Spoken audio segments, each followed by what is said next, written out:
बड़ी पुरानी कहावत है, हिम्मत मर्दा मदद खुदा। यानी जो इंसान मुश्किल वक्त में भी हिम्मत रखता है तो उसकी मदद भगवान भी करता है।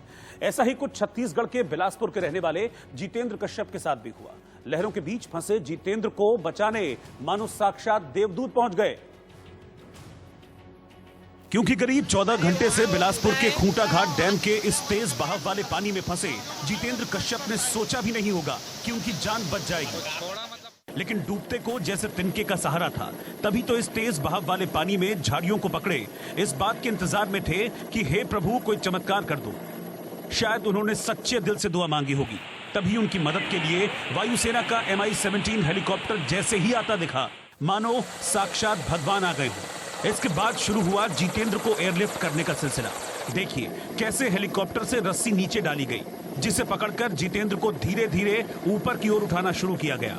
देखते ही देखते रस्सी के जरिए जितेंद्र कश्यप को सेना के हेलीकॉप्टर के अंदर खींच लिया गया, जिसके बाद वहां खड़े लोग देशभक्ति के नारे लगाने लगते हैं।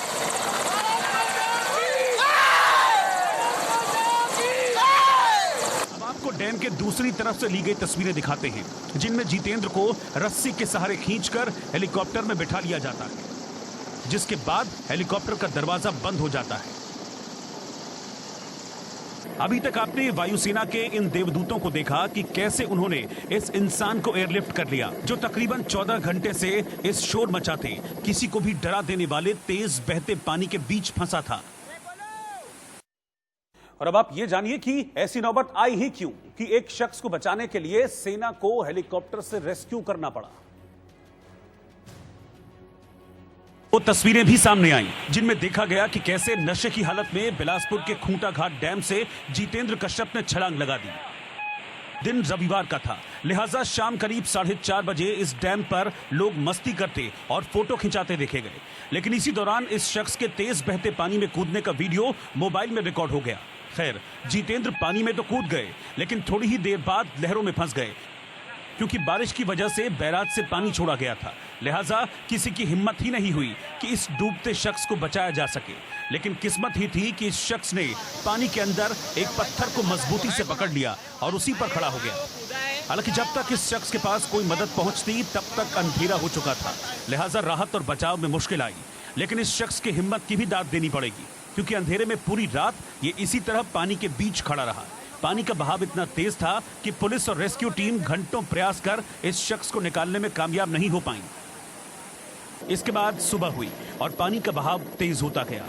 इसी दौरान पत्थर पर खड़े जितेंद्र का बैलेंस भी बिगड़ता जा रहा था, लेकिन जैसे तैसे इसने पास की झाड़ियों का सहारा लिया और खुद को इस तेज धारा में बहने से रोका।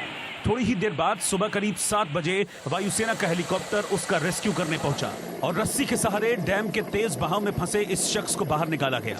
इस दौरान वहां बड़ी संख्या में लोग मौजूद थे। सभी लोग इस रेस्क्यू ऑपरेशन को दिल थामे देख रहे थे। लेकिन जैसे ही इस शख्स को सुरक्षित बाहर निकाल लिया गया, लोगों ने राहत की सांस ली।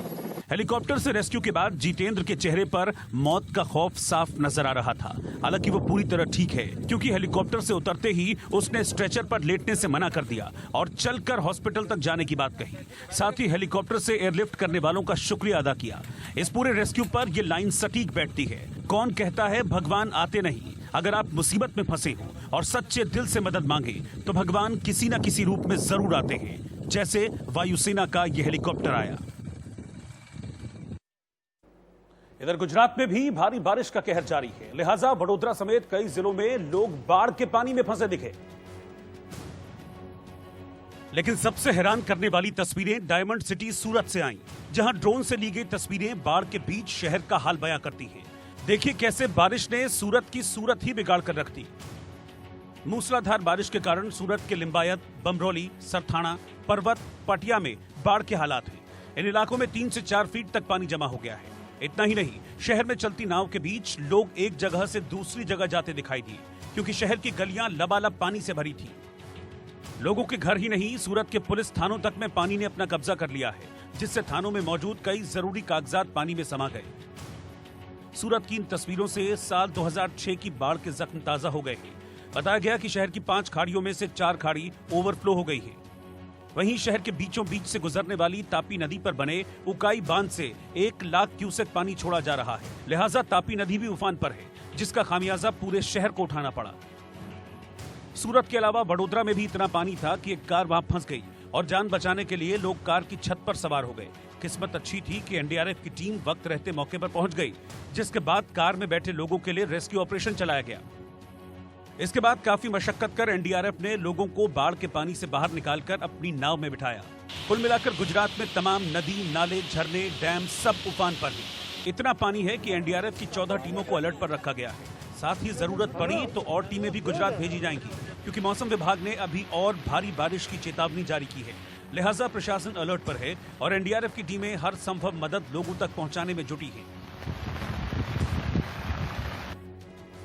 नेपाल के पहाड़ों पर लगातार हो रही बारिश से सरयू और घाघरा नदी यूपी के बहराइच की 4 तहसीलों में कहर बरपा रही है। घाघरा के उफनाने से 70 गांव इस वक्त बाढ़ से घिरे हुए हैं, जिससे 1.5 लाख की आबादी इस वक्त प्रभावित है। वहीं कुछ जगह डिस्ट्रिक्ट हेडक्वार्टर को जोड़ने वाली सड़क तक कट जाने से जान जोखिम में डालकर लोग इधर उधर जा रहे हैं। दरअसल वहां एल्गिन ब्रिज पर घाघरा खतरे के निशान से ऊपर बह रही है। घाघरा नदी का जलस्तर लगातार बढ़ रहा है, तो गांव के गांव बाढ़ के पानी से घिरे हुए हैं। कई घरों में बाढ़ का पानी भर जाने से लोग छतों पर अपना ठिकाना बनाए हुए हैं। वहीं कुछ लोग सड़क पर तिरपाल तानकर अपनी गुजर बसर कर रहे हैं। नाव की पर्याप्त व्यवस्था नहीं हो पाने से ग्रामीणों को जरूरत का सामान लाने के लिए जान जोखिम में डालनी पड़ रही है। हालांकि प्रशासन हर गांव में नावें चलाने का दावा कर रहा है, लेकिन ये नाकाफी है।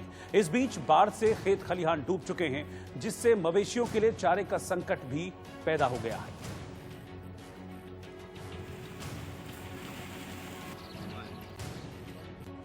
दिल्ली एनसीआर में भी बादलों के बीच मौसम ने करवट ली और कई जगहों पर झमाझम बरसात हुई है। मौसम विभाग के मुताबिक 19 अगस्त तक राजधानी में ऐसे ही रुक रुक कर बारिश होती रहेगी। खैर, दिल्ली एनसीआर के कई इलाकों में हुई बारिश से लोगों को गर्मी से राहत तो जरूर मिली है। दिल्ली के अधिकतर इलाकों में सुबह से ही बादल छाए हुए हैं, जिसकी वजह से तापमान में भी गिरावट दर्ज की गई। लेकिन दिल्ली में दोपहर 3 बजे के आसपास मौसम बदल गया और कई इलाकों में जबरदस्त बारिश हुई है। इतना ही नहीं, दिल्ली के अलावा गाजियाबाद, नोएडा और फरीदा जैसे एनसीआर के शहरों में भी बारिश ने दस्तक दी है, जिससे लोगों को गर्मी से राहत मिली है। हालांकि वहीं कई जगहों पर तेज बारिश के बाद सड़कों पर जल भराव से लोगों को परेशानी का सामना भी करना पड़ा, क्योंकि बारिश की वजह से सड़कों पर भरे पानी ने ट्रैफिक की रफ्तार पर ब्रेक लगा दिया था। लिहाजा कुछ जगहों पर लंबा जाम लगा, जिनमें मूलचंद और लोधी रोड एरिया में तो ट्रैफिक काफी स्लो नजर आया। बारिश की तेज बौछारों से बचने के लिए लोग इधर उधर छिपते हुए नजर आए। साथ ही झमाझम बारिश का सबसे ज्यादा खामियाजा दफ्तर से घर लौट रहे लोगों को उठाना पड़ा, क्योंकि इस दौरान लंबा जाम था, जिसकी वजह से लोग बस स्टॉप पर खड़े दिखे या फिर दौड़कर बस पकड़ने की हड़बड़ी में भी कुछ लोग दिखाई दिए। वहीं दिल्ली में तेज बारिश के चलते आईटीओ में सबसे ज्यादा जलभराव देखने को मिला है। फुटपाथ तक पानी भरा होने के कारण लोगों का सड़क पर चलना तक मुश्किल था। इस बीच मौसम विभाग ने आने वाले 2 दिनों तक दिल्ली में तेज बारिश का अनुमान जाहिर किया है।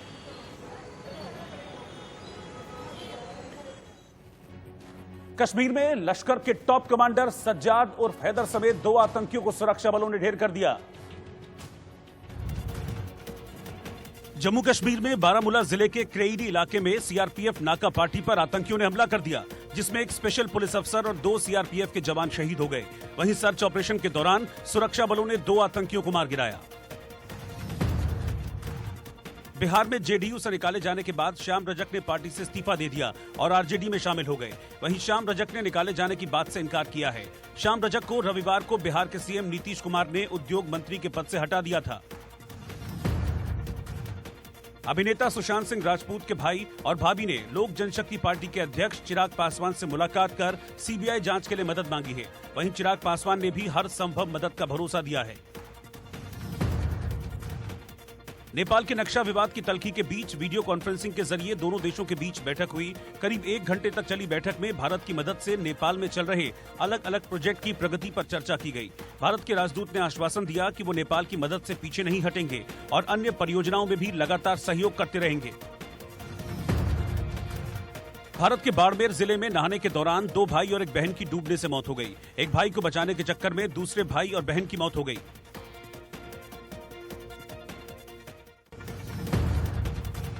सप्ताह के पहले कारोबारी दिन बाजार बढ़त के साथ बंद हुआ। सेंसेक्स 173 अंक उछलकर 38,050 पर बंद हुआ, जबकि निफ्टी 68 अंक चढ़कर 11,247 पर बंद हुआ।